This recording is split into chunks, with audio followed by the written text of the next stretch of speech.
Selamat pagi semuanya. Apa kabar seluruh keluarga online yang hari ini kita sudah diberikan hari yang baru dan kita bersama-sama kembali di berkat pagi. Saya percaya bahwa berkat Tuhan itu selalu baru setiap pagi. Yang setuju boleh katakan amin. Dan bagi setiap kita yang sudah hadir hari ini, jangan lupa untuk menuliskan di live chat yang ada. Asal di mana kota Anda berada, misalnya berkat pagi Malang, berkat pagi, bahkan ada yang dari luar negeri loh. Boleh tulis berkat pagi LA, berkat pagi Singapura, berkat pagi Jakarta ya, Bandung. Anda boleh tulis di live chat dan saya Pastor Jacqueline Selose senang sekali kita boleh bersama kembali dalam momen kebersamaan kita berdoa dan merenungkan firman Tuhan. Baik Bapak Ibu Saudara, Tuhan Yesus selalu luar biasa baik. Yang setuju boleh katakan amin. Kita berdoa bersama-sama. Tuhan terima kasih, bersyukur buat hari yang baru, rahmat yang baru, kebaikan Tuhan yang Kau siapkan buat kami baru hari ini. Dan sebelum kami memulai hari ini, kami berdoa biar kasih anugerah Tuhan dilimpahkan lebih dahsyat lagi dalam hidup kami. Bahkan kerinduan kami untuk merenungkan firman Tuhan yang adalah kekuatan Allah itu boleh memberkati kami mengawali hari ini di dalam nama Yesus. Biar Tuhan berikan hikmat dan biar setiap firman Tuhan yang kami renungkan itu menolong, menopang, membebaskan setiap kami. Terpuji namamu selama-lamanya di dalam nama Yesus. Yang bersyukur sama-sama katakan amin. Puji Tuhan Bapak Ibu Saudara. Sekali lagi yang baru pertama kali hadir dan bergabung, selamat bersama-sama. Kita boleh join di berkat pagi. Hari ini saya ingin share firman Tuhan tentang kesempatan kedua. Dalam hidup kita Tuhan selalu memberikan kesempatan. Cuma kita tidak pernah tahu dikasih kesempatan kedua, ketiga, keempat, kita gak pernah tahu. Tapi kesempatan itu selalu ada karena salah satu karakter yang luar biasa dari Tuhan kita yaitu Dia kasih. Kasihnya itu tidak ada duanya. Setuju boleh katakan amin?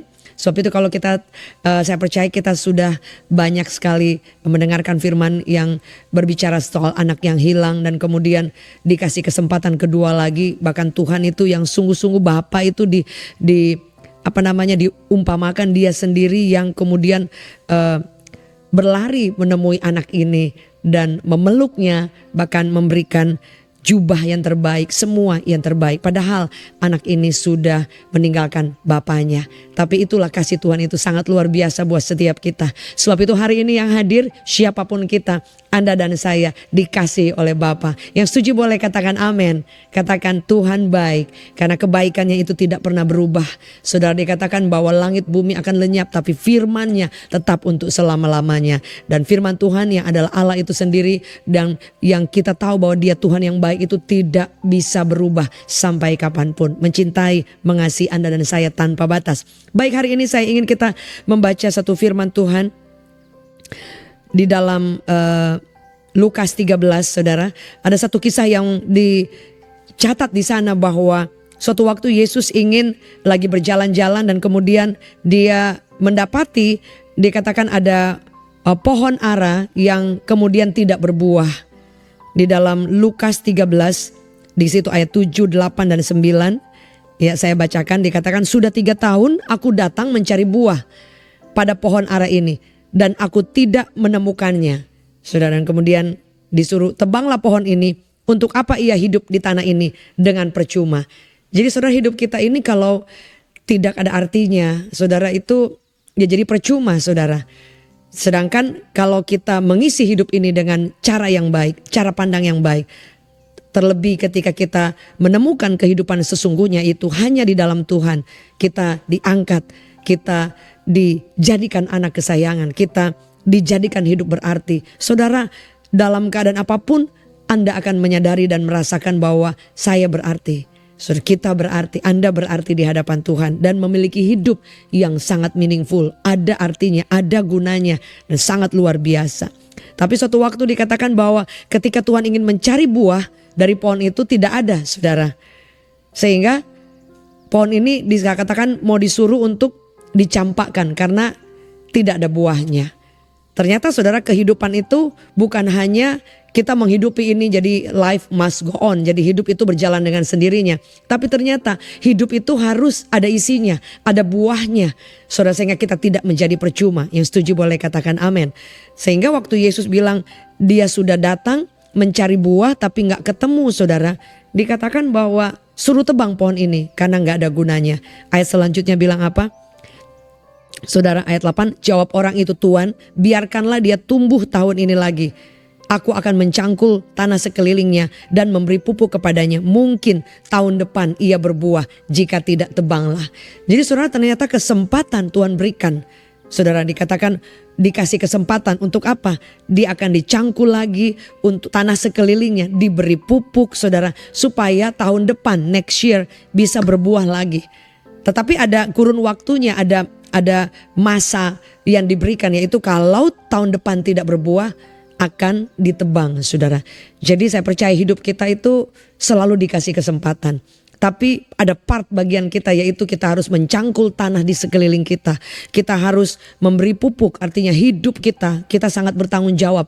Saudara, kita mau jadi seperti apa, kedepannya seperti apa, itu tanggung jawab kita. Bagian Tuhan menyertai, tapi our part, tanggung jawab kita yaitu memastikan hidup kita bertumbuh, memastikan kita memberi pupuk yang baik, memastikan tanah di sekeliling kita, hati kita, orang-orang lingkungan di sekitar kita, itu kita yang punya tanggung jawab, saudara. Tanggung jawab bukan untuk menyenangkan orang, tapi tanggung jawab apakah pergaulan saya itu membuat saya bertumbuh.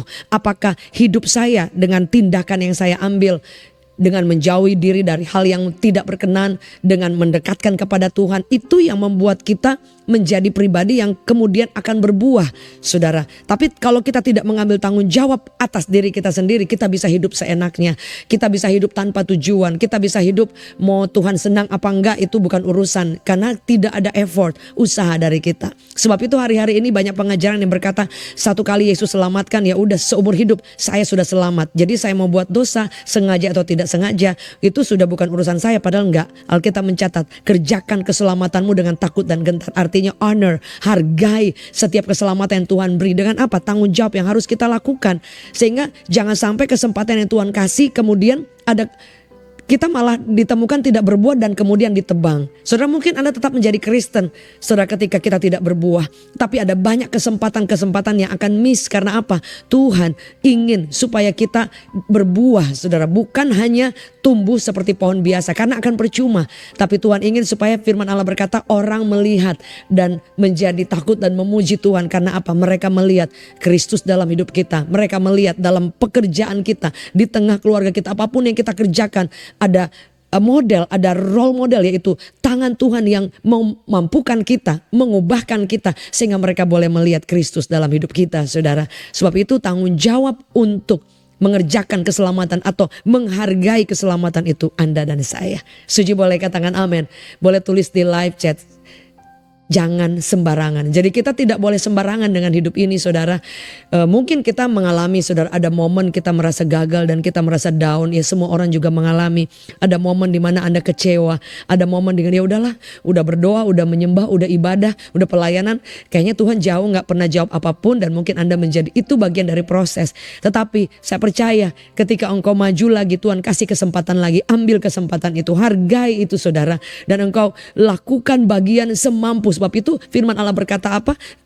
Kasihilah Tuhan dengan segenap hati, segenap jiwa, segenap kekuatan, segenap akal budi. Jadi semua itu dikatakan segenap, bukan separuh, saudara. Tapi seluruhnya kita maksimalkan untuk apa? Mengejar Tuhan, mengenal isi hati Tuhan, hidup berkenan di hadapan Tuhan. Dan saya percaya bukan karena kebaikan kita kemudian kita hidup kudus, enggak. Itu kekuatan Tuhan, tapi kita punya tanggung jawab untuk apa, saudara? Untuk menghargai. Sudah setuju boleh katakan amin. Ada beda orang yang dia dengan kelemahannya kemudian dia jatuh, tapi kemudian ya udahlah gitu kan, yang penting saya selamat. Itu beda banget, saudara. Jadi saya percaya kita masih diberi kesempatan, entah kedua, ketiga, keempat, tapi kita tidak pernah tahu kesempatan itu datang terus enggak.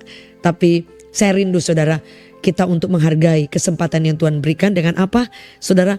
Memberi pupuk, memastikan semua tanah di sekelilingnya itu dicangkul supaya kemudian akan bertumbuh dan berbuah, supaya kita tidak ditebang. Yang setuju boleh katakan amin. Ada satu ayat firman Tuhan saya tutup dengan ini. Yudas 1 ayat 24. Ayat ini berkata seperti ini saudara, bahwa andai kata kita mengalami kegagalan pun Tuhan masih selalu ingin menolong kita. Supaya kita boleh ambil kesempatan kedua untuk kita jalan lagi dan kita berbuah. Bagi Dia yang berkuasa apa? Menjaga supaya jangan kamu tersandung dan membawa kamu dengan tak bernoda dan penuh kegembiraan di hadapan kemuliaan Tuhan. Dia bisa jaga kita supaya kita, mungkin kita jatuh, mungkin kita lemah, mungkin kita down, tapi kita tidak akan tersandung. Artinya jatuh gak bangun-bangun saudara ya. Tapi kita mengambil keputusan, Tuhan, saya mau menghargai keselamatan dan saya mau mempercayai bahwa Engkau yang membawa aku sampai kemudian tidak bercelah, hidup menyenangkan hati Tuhan, didapati kita berbuah. Saudara, bagian kita memberikan hidup kita supaya Tuhan jaga. Saudara bayangkan kalau ada orang yang misalnya seorang orang tua dan anaknya, oke, dia pengen jaga anaknya lari terus, anaknya tidak mau digendong, mungkin ada tempat berbahaya, orang tua pengen gendong bahaya, tapi dia lari terus. Kira-kira orang tuanya berhasil menjaga anaknya nggak bisa kan? Sama dengan hidup kita, Tuhan ingin jaga, tapi kalau Anda tidak memberi hidupmu, Tuhan jaga aku, Tuhan lindungi aku, tolong aku Tuhan, tolong aku gak mampu, ya dia tidak bisa berbuat apa-apa. Tapi dalam kelemahan Anda, dalam keterbatasan Anda mau bilang, Tuhan saya ini kadang gak kuat, gak mampu, tapi aku serahkan hidupku ke dalam tangan Tuhan. Supaya aku boleh kuat, aku boleh bertumbuh, aku mau memastikan hidupku tanggung jawab aku, dan aku mau ada effort, ada usaha untuk apa? Supaya hidupku kedapatan sungguh-sungguh menyenangkan hati Tuhan.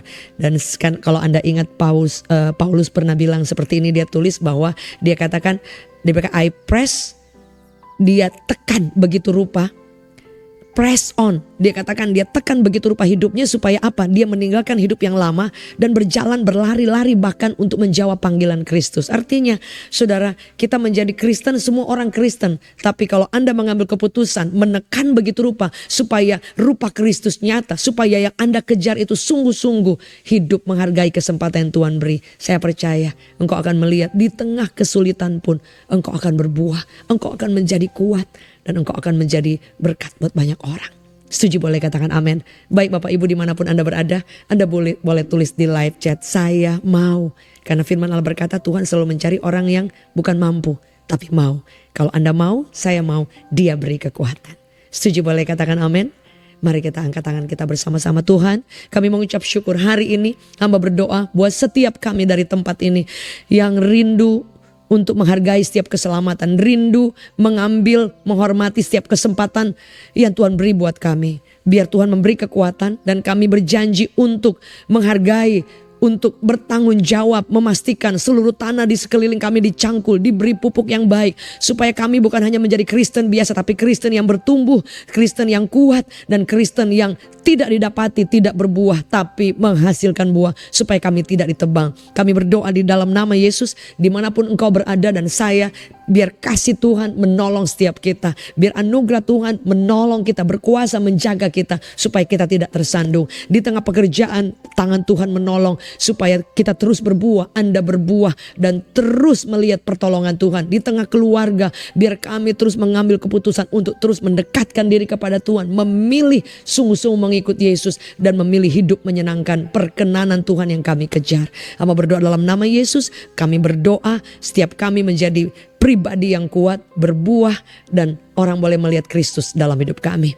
Apapun masalah kami, apapun badai yang kami lewati, saya percaya kami bisa melewatinya bersama dengan Yesus yang memberi kekuatan. Hamba berdoa buat teman-teman semua, Bapak Ibu yang hadir secara online, dimanapun berada, kalau ada yang sedang dalam pergumulan yang sulit, di dalam nama Yesus Tuhan tolong, Tuhan sembuhkan, Tuhan kuatkan, Tuhan pulihkan, dan beri kami kemenangan. Kalau di antara kami ada yang sedang mengalami kekecewaan, jalan buntu, di dalam nama Yesus kasih setia Tuhan menemukan Anda dan memberi engkau pengharapan baru, bahwa selalu ada pertolongan dalam Yesus. Kami mengucap syukur sepanjang hari ini seluruh keluarga kami dalam penyertaan Tuhan, perlindungan Tuhan. Apapun yang kami kerjakan Tuhan buat berhasil. Bahkan kami dipertemukan dengan orang-orang yang akan kami kuatkan sepanjang hari ini. Dan sepanjang hari ini biar anugerah Tuhan itu turun buat setiap kami. Di dalam nama Yesus kami ucap syukur dan berdoa. Amin.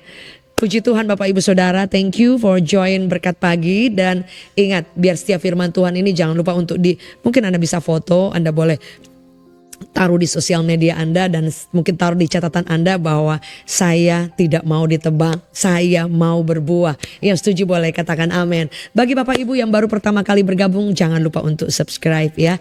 YouTube channel Jacqueline Selosi Official, juga ada Instagram Jacqueline Selosi Official dan TikTok Jacqueline Selosi. Dan saya juga aktif di YouTube Reward Church, Revival Worship Church. Dan hari Minggu saya rindu untuk kita bertemu dalam hadirat Tuhan setiap minggu jam 11, ibadah pertama jam 2, ibadah kedua jam 4 sore, ibadah ketiga ibadah umum Revival Worship Church di Central Park Mall APL Tower lantai 36. Every Sunday juga disertai sekolah minggu dan saya bersama suami diberi kesempatan menjadi gembala gereja Revival Worship. So, maju terus, kita bertemu setiap pagi di Berkat Pagi. Jangan lupa share link ini ke teman-teman yang lain. So, I'll see you next morning. God bless.